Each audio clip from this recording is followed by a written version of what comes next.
Alright, you ready on the timer? Yep. Alright, 3, 2, 1, go. So this game is Hotline Miami, and this category is all levels for those of you wondering. And what that means is it's a single segment and no skips. So I'm going to just play through the game normally as fast as possible. My current PB for this category is 25 minutes and 4 seconds, and the record is 24 minutes and 46 seconds by Duke_Bilgewater, aka the lead organizer of AGDQ, back from the dead. The first thing you'll notice about my game is that I've changed the music. So I'm sorry everybody that wanted to hear Hotline soundtrack, you're gonna have to deal with Doom. So there's 3 types of AI in this game. There's roaming, stationary, and patrol. And let's see here, reaction times are assigned randomly by the game, but enemy types are not. So stationary enemies will always be stationary, but the reaction times will be random upon movement. So you have to recognize and react like enemy reaction times as soon as you start the level, and there's going to be a lot of dying in this. I'm sorry. The record has 7 deaths, to give you an idea of how much people die when they run this game. So, the mask I use through this is Tony, because this is New Game Plus, and Tony makes the game a lot faster because he causes your fist to kill people in one hit instead of only knocking them down. And if they do get knocked down, you kill them in one head bash when you mount them. If you have any other mask other than Tony, it takes between 2 to 5 head bashes randomly. Unless you have a melee weapon, then it's always 3. But with Tony, it's 1 hit with a weapon or your fist, so it makes killing downed enemies a lot quicker. So, yeah, that's a pretty good intro, I think, about everything about the game. If there's any questions, I'll just try and talk about my strategies throughout the levels, I guess. This is my first time having to do like commentary, so hopefully I do an okay job. Yeah, it sounds good to me so far. And yeah, if I see any questions, I'll throw them your way. Okay. One of the biggest things with this game also that's random is enemy weapon spawns. So all the weapons you see on the ground are random from a table, and enemies can have different weapons from a table. So gun enemies will always have either a pump shotgun, a double barrel shotgun, or a rifle. And to get an optimal time in this game, you want certain enemies to have certain guns. So even if you don't die on a level, you can gain or lose time based on what the enemies spawn with and how they react. And another big thing with this game is you want to bait enemies with gunfire, because enemies will react and run towards gunfire randomly. So like say it's a 25% chance that they'll run towards a gunshot. You want a rifle because you're going to be able to fire 24 bullets and get the maximum amount of enemies to your location. Or if you have a double barrel, you get 2 shots and maybe you'll get everybody you need to bait, and maybe you won't.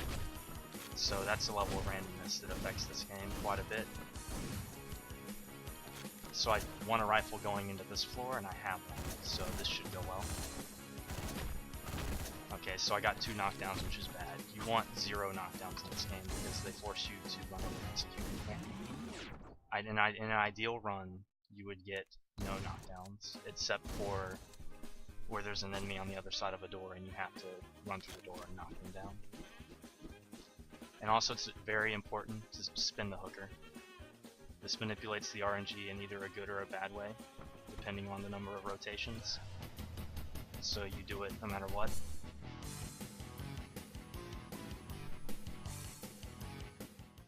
So this was part 1. And I didn't die, and it looks like this is a pretty good time because I have the stream open. I don't have my splits up though, because I didn't want to turn into a negative Nancy if I was in the red. So yeah, that was part 1, guys. I hope you enjoyed it, and I hope you enjoy. I hope everybody isn't mad at me for not using the default soundtrack, because I care what everybody thinks about me. I have a low self-esteem. Okay, so this is an example of bad gun luck because I didn't get any rifles, and you can kind of tell, like, not everybody is running out to me, which is what I want. But it turned out alright. And everybody should go ahead and lower the volume for this screen because there's going to be a really loud noise in about 5 seconds. And I wouldn't want all those headphone users to go deaf.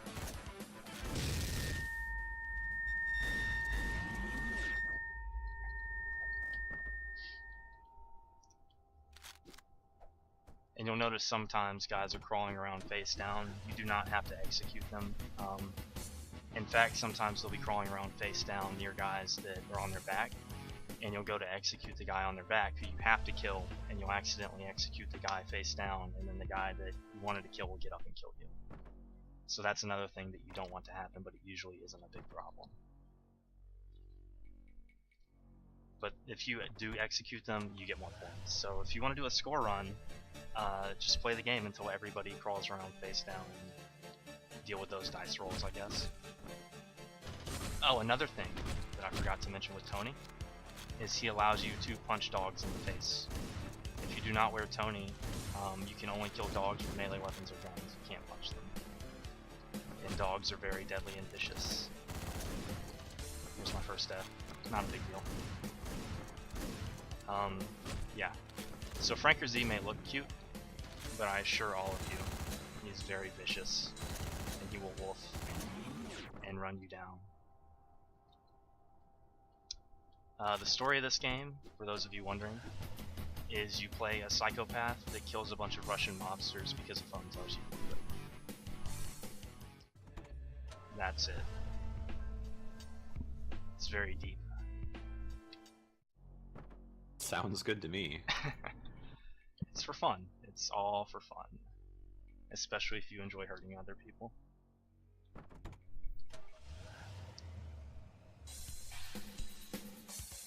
So this level has unique enemies, the waiters. They have Uzis, so I'm assuming they're mobster waiters. You can't melee them or knock them down, you have to shoot them. Oh well. The problem with the pump shotgun is there's a delay in between firing it, because you have to pump it, obviously. So that can lead to awkward situations where you're trying to shoot multiple enemies, and the guy will run around the corner and just pop you. This strat is completely random, because I'm trying to shoot guys that are off screen that are moving, so this might take a few tries. Oh, I actually survived a bullet. That's another thing. See, it's so weird explaining everything.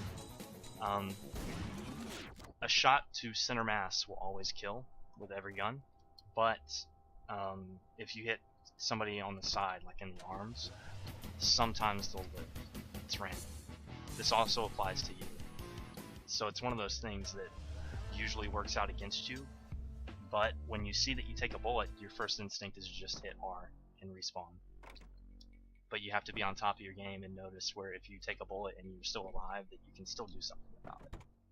So there's been times where I've survived a hit, and I've just hit R and I'm stationary, and then another bullet hits me because I wasn't paying attention. So it's something you have to be aware of. This game is a lot more about reacting to things than actually muscle memory.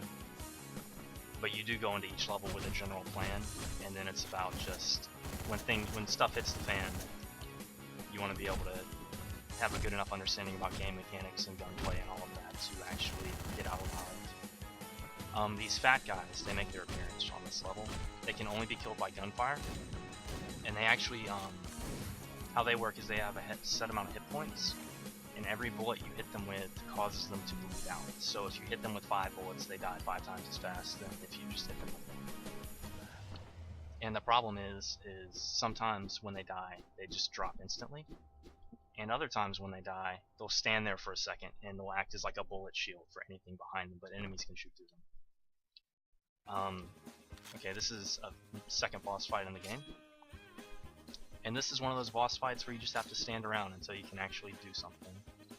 And how this works is he swings twice and then throws his cleaver on a 4-4-6 pattern. So he waits 4 seconds, lunges, waits 4, lunges, and then waits 6 and throws it. And it gets stuck in the wall. And what you actually want to do is get his throw as close to the wall as possible to minimize his runtime. So that was a very bad throw because he threw it halfway across the wall, or room, but I didn't die. And then on the second throw, you want it close to the door to minimize your time to leave the room. It's basic stuff, but if you don't think about it, it's pretty easy to not do, because you're just trying to not die. So, yeah, and that's part 2. Now, part 3 is collectively the hardest part of the game. It doesn't contain the hardest level, but as a whole, it's where runs go to die. So, hopefully this doesn't turn into a train wreck. It shouldn't, but I just like to prepare everybody for the worst, because if you prepare for the worst, then, you know, what's that success is based on luck and preparedness? Is that a saying, or am I just rambling? It is now. It is now. There we go. So are there any questions at all? Or has it just been enjoyment? I think it's mostly been dog faces, and people are impressed by your explanations of what they thought was always random. So. Okay. Well, I appreciate that. Yeah, there are a lot of... If you actually watch me do PB attempts, it's 90% me resetting in part 1, complaining about gun luck. I guess somebody asked what the best weapon in the game is? The Magnum. The Magnum is a gun with 6 bullets, obviously, and it's the only gun that is 100% accurate and always kills in 1 hit. So if you see me firing a rifle, you'll notice a bullet spread. Like, let me just pick it up. There's an oscillation in the bullet pattern. The Magnum will always go where you aim it. And then shotguns also have random spreads, so an enemy can be in a hallway, and you can be locked onto them, so your cursor is on them dead center, and the bullets will just fly around him like he's Fortune from Metal Gear Solid 2, and then they'll just pop you right in the face. It's pretty great. It's amazing when you lose or run to that. And it's very important to spin in your apartment.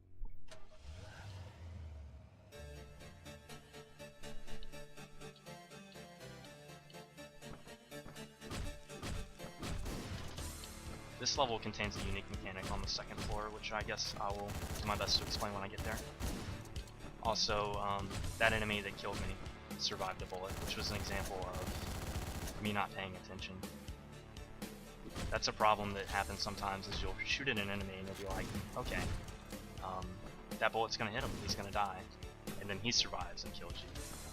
So a lot of times you want to kind of fire more bullets than you might think is necessary.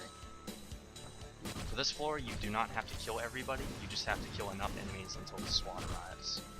And I am getting bodied so hard right now. Yeah, this is, if you have a train wreck gif that you want to put in front of the stream, feel free. At least until I get off this level. Okay, should be good now. Another thing is, your bullets don't actually come from the front of your gun, they actually come out from a space in front of your gun barrel. And so what this can create is, if an enemy is like right in your face, or you're right in an enemy's face, like if you're in their model, they can't shoot you, and you can't shoot them, and vice versa. So sometimes a melee enemy will be chasing you, and you can be backpedaling, and you just can't hit them. And you have to have the presence of mind to throw your gun to knock them down. But it can work in your favor. If an enemy with a gun is coming around a corner and you're right next to the corner, you can try and stand in their model if you have enough presence of mind, and then they can't shoot you. And this is the hardest level in the game, in my opinion. Or it's my least favorite, I should say. It's long, it's annoying. There's a lot of ways to die.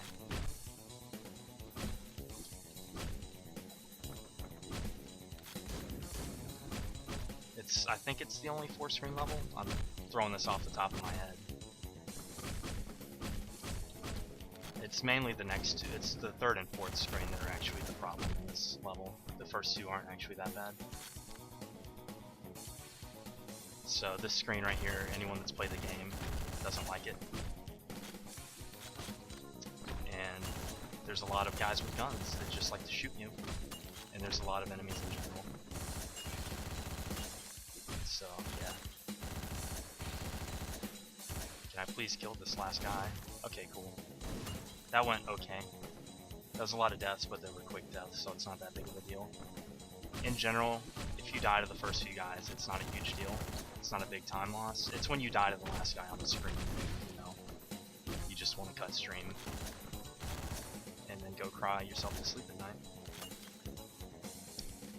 I do that most nights with no matter what game I'm playing, so. Yeah, that's a big problem for me too, because I'm just not perfect. But luckily, I usually just blame the game instead of my own shortcomings, so that usually tends to work. Now, you're racing Duke in this at AGDQ, correct? Or is it just you that running is it? correct. We are Okay. racing it at AGDQ, and our planned donation incentive, I guess I'll go ahead and throw this out there to build hype, is we ordered a rooster and a tiger mask, and we're going to get the devs to sign them. Or as a, not an incentive, but a just a donation reward. Is that the correct term? That sounds correct to me. Okay, yeah, we're gonna do that. So people will be able to donate to potentially win one of those. Is that what I'm trying to make sure I Yes, heard that right? that's what I'm saying. Okay.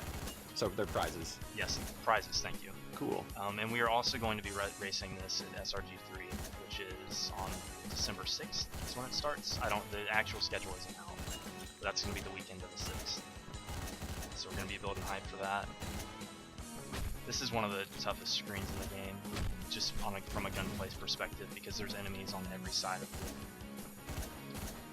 And this is a level, or this is a screen where if you're forced to bring a double barrel onto the screen, it's a reset.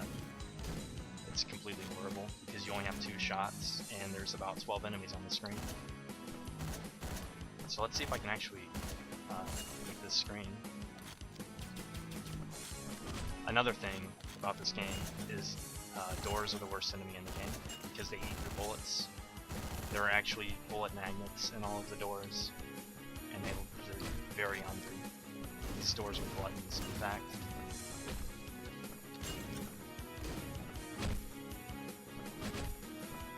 Okay, should be good. Hey, you survived the bullet, for those of you that saw that.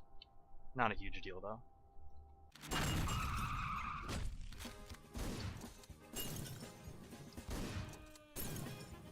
Don't play with fire, kids.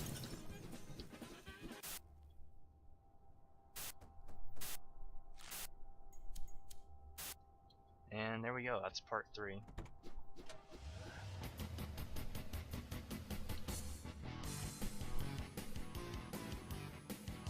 So yeah, now we're about to go into a coma, and I'm holding the wrong direction. And then we're gonna break out of the hospital. So I hope you guys are excited for that.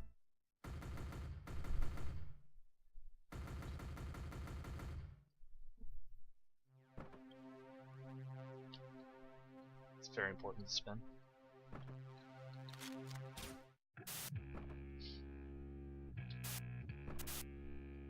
And my head's gonna blow up, but don't worry about that. My guy's mind is just being blown from how this run. He can't believe it.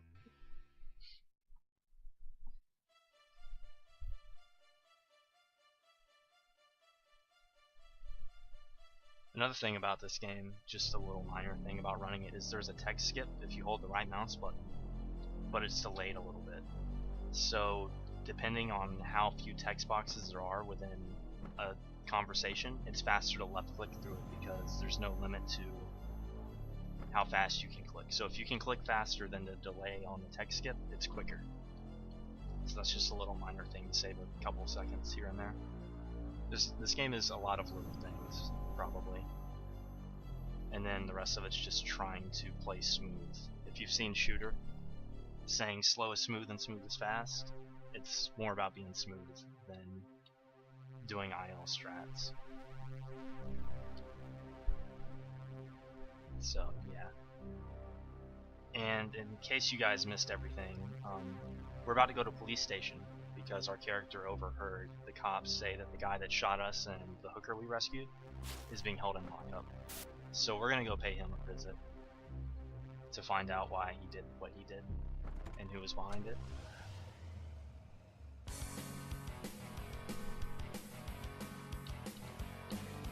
And this is the hardest level in the game, but it's also probably my favorite. It's very fun when you do it right, but what isn't, I guess.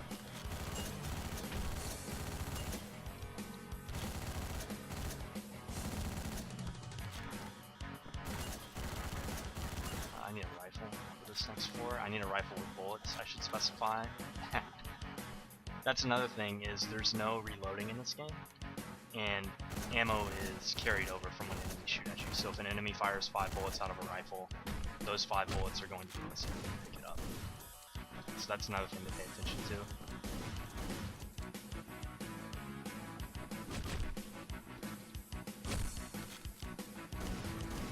And I'm going to go for the hardest strat in the game, because baby strats are for babies, so hopefully I get this first try. We'll find out. You'll know because I'll complain.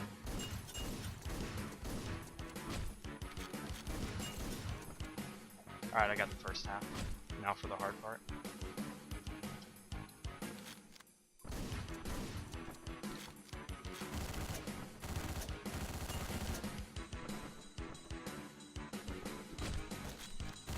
Okay, I did it. Whew. Now the reason that's the hardest strat in the game is because that guy I punched through the wall, you're not supposed to punch him through the wall. And his patrol cycle is 9 seconds. And essentially what I did was I got to the wall as soon as possible to punch him. So if you miss that punch, you lose 9 seconds essentially. And the old route punches him a cycle later. So essentially you're trying to kill a bunch of guys with guns as fast as possible to get to that wall 1 cycle sooner, so to speak. So yeah, that's probably the hardest single thing to do in the game, and I'm really glad I got it, because it makes me feel better about myself.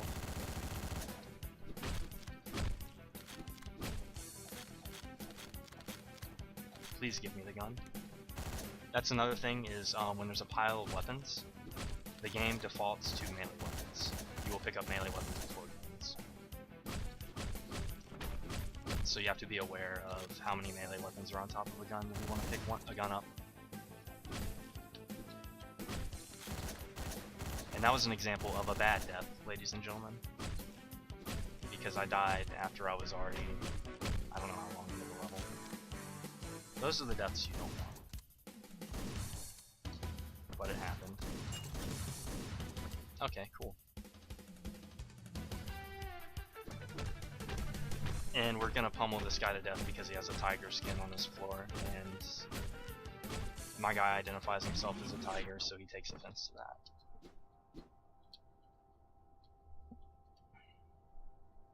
And that's a monster truck indoors, by the way. Those Russian mobsters. Yeah, they mean business.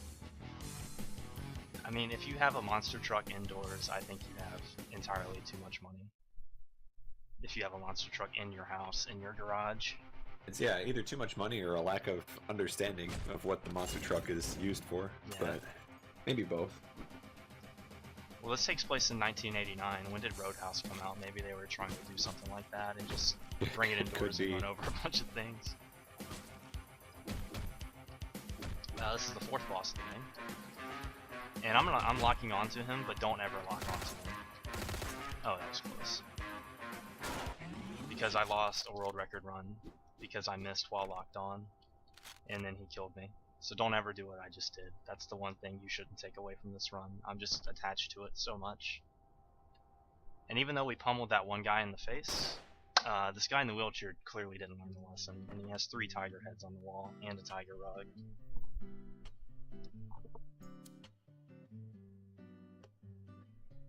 And this is the longest cutscene in the game.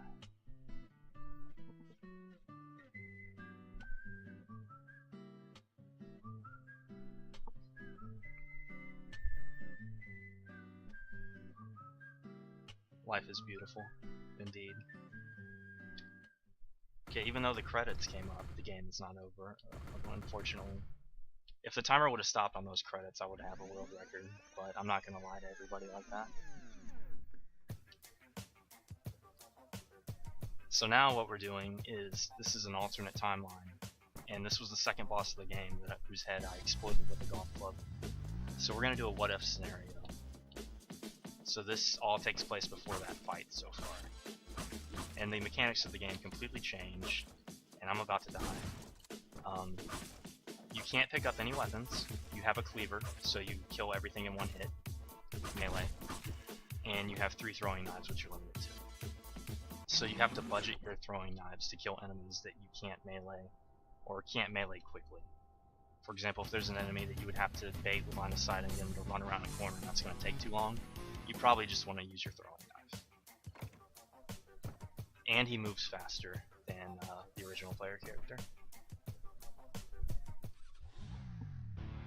So this is going to be the last real level in the game.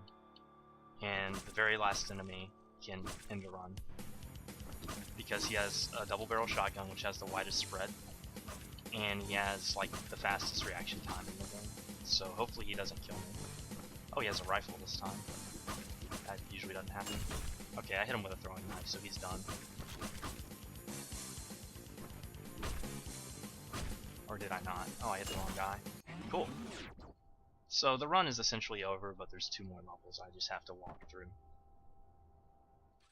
But all of the actual gameplay is basically done. It's now all walking simulator. And this is where there's more story. So if there's any final questions before the run ends, you have about a minute and a half to ask them.